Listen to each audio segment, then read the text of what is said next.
Here's Morgan. To some, Bretagne was only a dog. To me, the life and death of this American hero shows the true meaning of service. They stood to attention in the blazing sun and saluted the tired, sick old retriever as she made her final journey. I wondered what had prompted such an extraordinary tribute. The truth was remarkable and profoundly moving.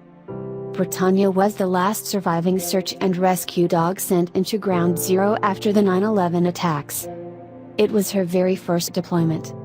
She went on to aid in many other searches after national disasters including Hurricanes Katrina, Ivan, and Rita. She lived longer and accomplished more than anybody, said Cy-Fair Volunteer Fire Department spokesman Captain David Bedouin in an emotional statement. Then came 9/11. In the horror of the immediate aftermath of that terrible day, Bretagne was one of the first 300 first responder dogs sent into the smoldering carnage. The conditions were appalling.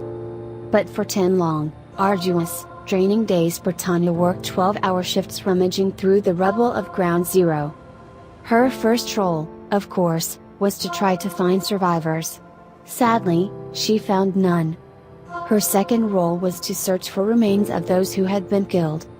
A third, surprising role soon emerged, however, and that was to provide desperately needed solace to the firefighters and other emergency responders.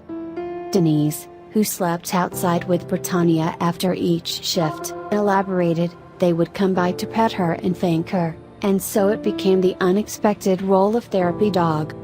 The traumatized men and women would share their personal stories with Denise, talking about missing or dead friends and colleagues, as they hugged and kissed Bretagne.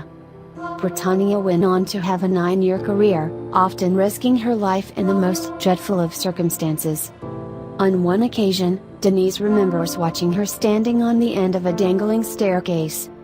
She walked to the edge of it and she stopped, turned and she came back down, she told CNN. She did exactly what she was supposed to do, but it scared me a bit. There were times when I held my breath and said, I hope she does this right, I hope she's okay. After her retirement from active service, Bretagne continued working in local communities, demonstrating search techniques, aiding other dogs in their training and acting as a goodwill ambassador. Each week, she would go to an elementary school and help first graders with their reading.